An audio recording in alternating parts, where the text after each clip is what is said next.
Hey everyone, this is Prince Watercress, and welcome to a brand new Let's Play. This time around, it's Tougi King Colossus for the Japanese Mega Drive. And this game was recommended by Freezing Inferno, who is known for playing some pretty hard games on his Let's Play channel. Go ahead and check him out. He didn't recommend me a hard game, but he did recommend me a good one, because I mentioned my progress through my first playthrough of Lagoon on Twitter. And when I beat the game, Freezing Inferno recommended me this game, which had never seen a Western release, called King Colossus. And it's basically like Lagoon, the last game I played on this channel, except it's better in quite a few ways. Without further ado, let's go ahead and press start and continue with a brand new game. I'm playing a translated version of this game, obviously, because, again, this game never saw a release outside of Japan.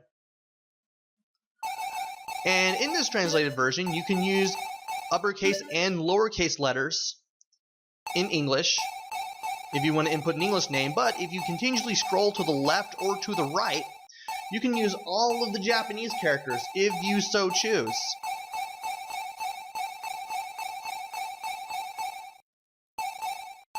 I'm going to go ahead and stick with an abbreviation of the name Watercress because I can.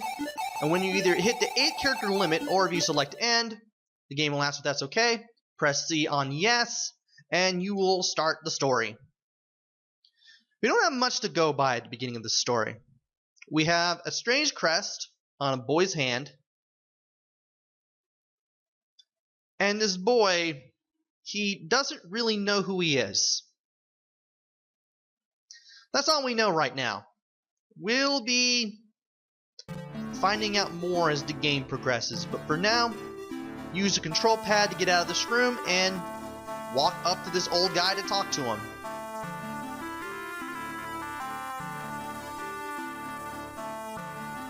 The old man will tell you that he brought you up in this cabin. And when he asks if you're thankful, press C on yes. Otherwise, you're going to have a but thou must situation, and you're going to have to select yes with the C button in order to continue with the story. After you tell the old man yes, the old man gives you a task to do. Or a mission, because I can't say the word task correctly. In a cave to the southwest, there resides a thief named Zakar. And the old man does not like Zakar at the moment, as you can see, as Zakar stole a valuable sword that he had been storing.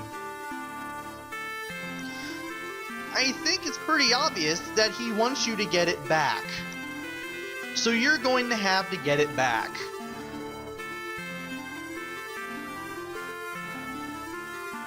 And at least you actually get a reason why, because apparently you didn't keep watch and therefore the sword got stolen. After the old man tells you to get the sword back, this girl shows up out of her bedroom and tells you that if you get injured, you can come back to the cabin and talk to her and she'll refill your life and MP. With that, we can leave the cabin and we're on the Overworld map. We can move up, down, left, or right. We can move the cursor in one of those 4 directions. And the little message box in the lower right-hand corner will tell us what place we have selected. We want to go to the southwest cave, so select it and press C. You'll get a picture of the place. Press B to back out, press C to confirm. We're obviously confirming, so here we are at the entrance to this cave. And whacking these slimes is easy. Just don't let them touch you. Just get right up to them and hit the B button to whack them. You have to go pretty close because you have a short sword, and that short sword does not have a lot of range to it. Blue slimes take 1 hit, the green slimes take 2. For now. We obviously have a level system, much like in Lagoon, and because of that, we will get stronger and be able to destroy enemies in fewer hits. This purple bug will jump around. It will actually sometimes face a certain direction before it moves.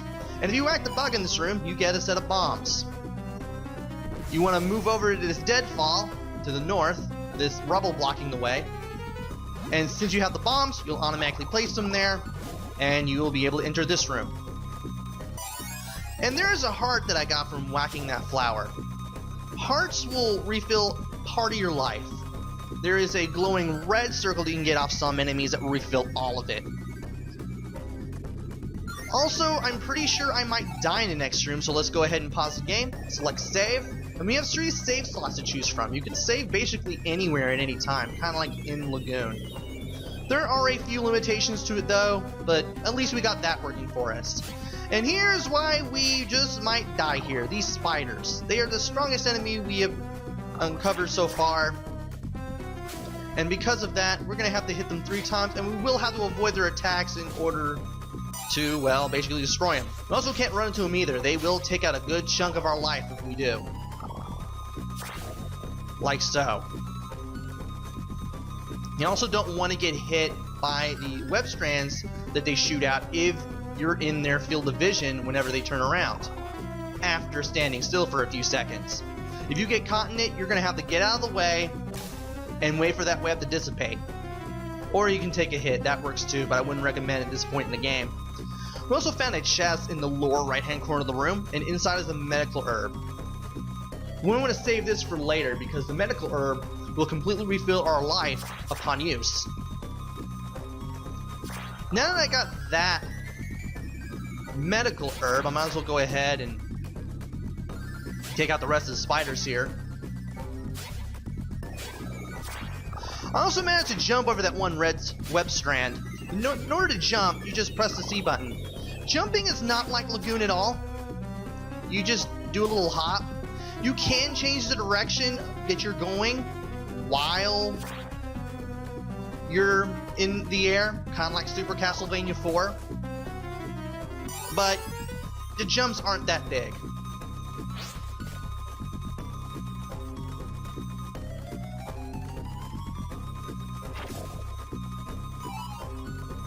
And we managed to find some more bombs. There are 2 places we can go, but I go over here for the time being. And I hesitate right there because usually I should be at level 2 by now. So I go ahead and look for some more monsters, and what do you know, there's a spider that I forgot to destroy.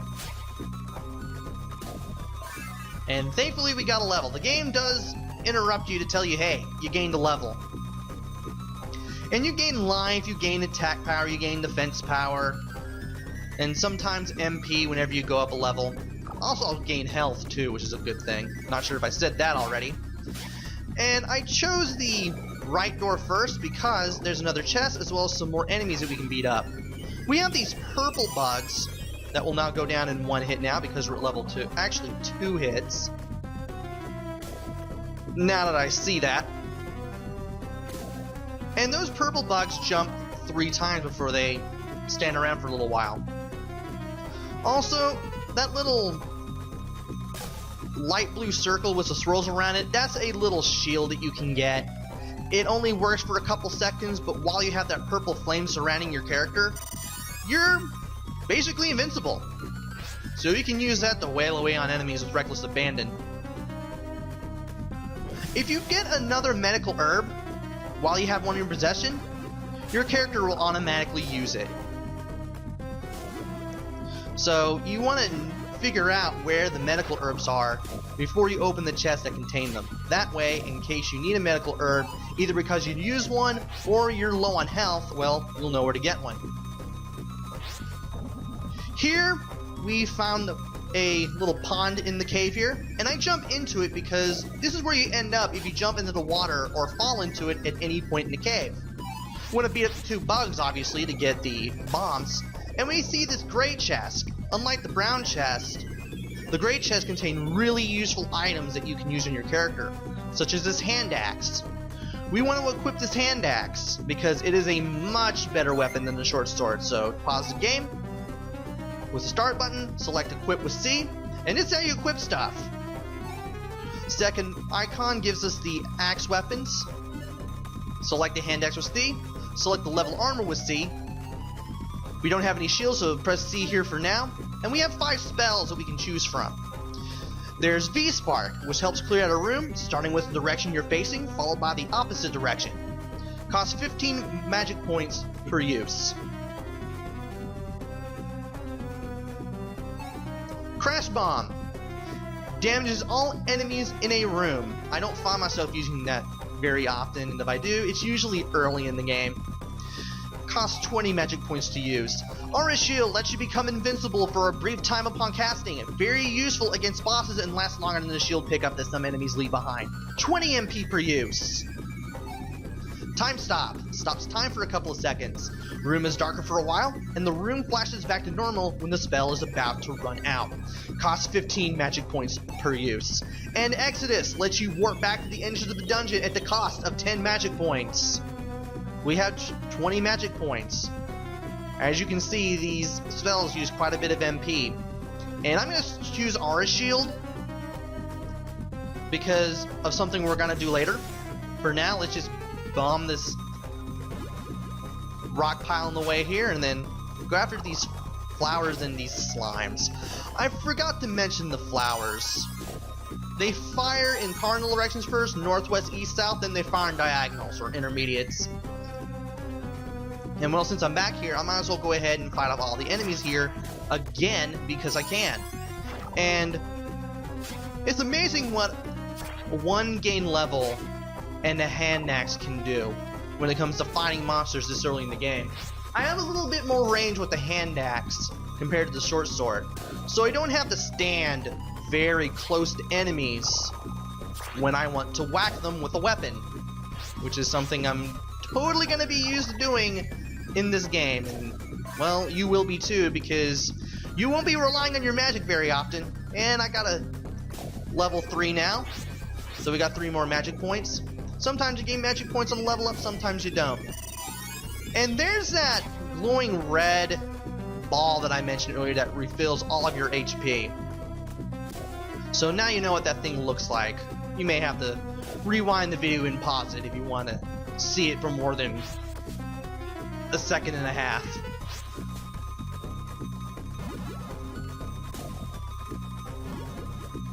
Yeah, they fire their little projectiles like so.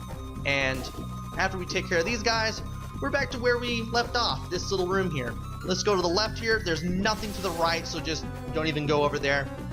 And now we gotta do some platform jumping while avoiding the currents of the water, or else we're gonna end up back where we found the hand axe. Found some bombs. Now we could follow the path now, but if we go down here, we get to find another gray treasure box. Inside is the guard ring. Now, guard ring is considered an other item. We have to equip it a little differently than we do armor and shield. So we have to go to items on the pause menu. And here's all our items, including the medical herb. We get to see our keys and our bombs in our possession. If we want to use an item, we just put the cursor over it and press C. We go to other items and press C, and we select the guard ring with the C button. It'll ask us if we want to use it. Press C on use, and your character will automatically wear the guard ring. Our defense is increased by 5. And we're going to need that defense for a little later. It's not much, but every little bit helps at the beginning of the game. And I lay the bombs down as I take down that flower. We got 5 more spiders to kill off, but this should be easy because we're now at level 3, and we can one-shot these guys with the hand axe. And we got some bombs too, so we can get out of here if we so want to. Alright, we got those spiders out of the way. Let's go ahead and clear this rockfall and enter this door. Inside is this guy, the Thief of Thieves, Zakar. Obviously, we're going to ask him to give us back our sword.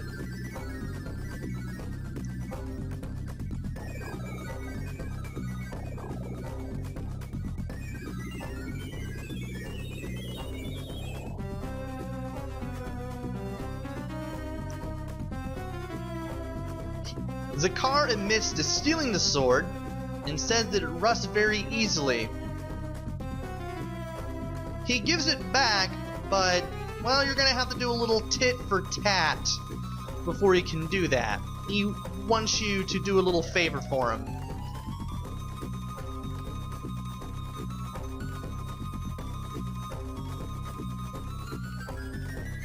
And we get our next task of the game.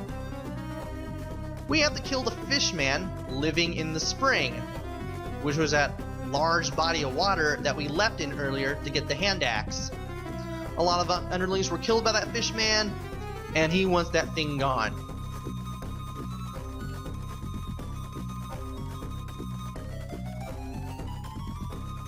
And he discounts your abilities. Of course. You're just a kid! And if you wait a while, his eyes glow gold. Zakar's eyes glow gold. I show it off again when I see him again, but for now, let's go back to where we leapt into the water to get the hand axe, which is of course the spring. And of course, after you talk to Zakar, all the enemies will respawn, but we should be able to take care of them very easily.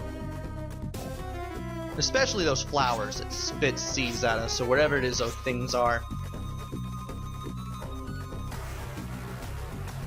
And we fight the fishman, the first boss of the game.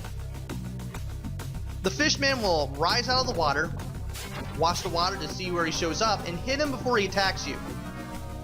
If he attacks you, it will always hurt you no matter what. Sometimes he will be able to attack before you can even get to him. If that happens, you use the aura shield, like I'm about to do right now. Because the attack is very quick and hits you no matter what, you're always going to take damage from it. But if you have the aura shield, you can avoid damage just this one time, as long as you have this green flame around you. Doesn't last very long, but it really does help, and it gives you temporary invincibility on command. And it certainly helped here as we finally defeated the fishman. All we need to do now is go back to Zakar, which means we're going to do some more platforming. Remember, you can move your character while you're in the air, which is perfect for platforms such as this. There will be other jumping puzzles sometimes, and, well, some of them are going to be a little harder than this. Some are going to be much harder than this, actually. Might as well go ahead and kill the spiders here, and that's the web thing that I was talking about. There are two ways to get out of it. Either you take a hit from an enemy, or you wait for it to wear off on its own. I recommend the second option. And we are now at level 4. Sadly, we don't regain MP when we level up. But we're now talking to Zakar again, and he finds out that we really killed the fishman.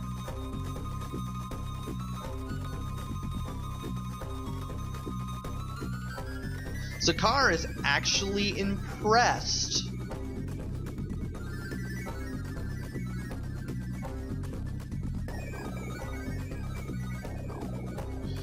And as promised, he gives you the sword.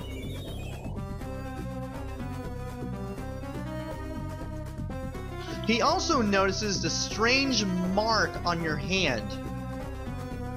He seems to know what it is, but he's not saying what it is. He's going to make it so that you're going to figure out what it is on your own, and we will. We will. Also, you can't open his chest. He just tells you to stay away from his treasure. And if you paid attention to Zakar again, his eyes glowed gold. So, I'm done with the cave. Only thing is, because I have no magic points, I can't use Exodus. So I might as well go ahead and mention my plans for every video. Just like Lagoon, I'm going to be doing 25 to 30 minute videos.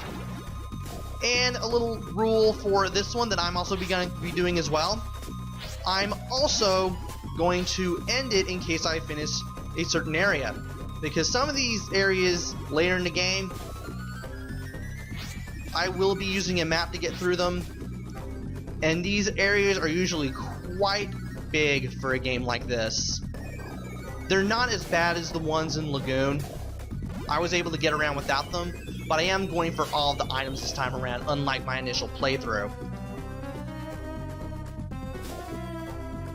So in case I beat a boss there, or manage to fulfill a mission objective, or all the mission objectives in that place, I'll go ahead and cut the video off early so I can prep for the next area and whatnot.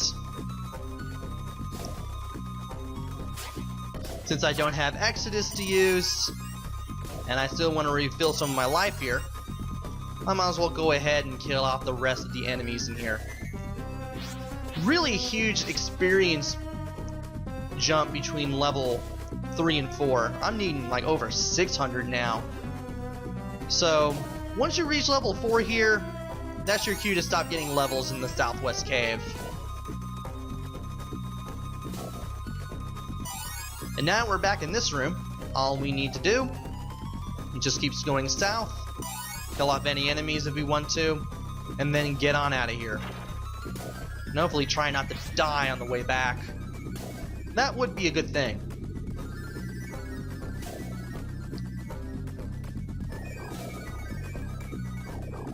And here's the last room, which means that all we have to do is just go south here, and we will be out of the Southwest Cave. And now it's time to head back to the cabin.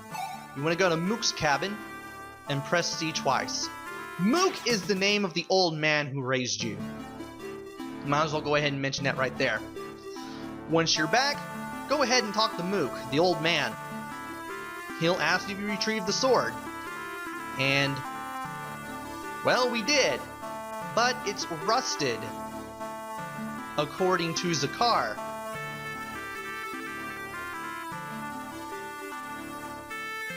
And when Mook finds out, he yells at us. As usual.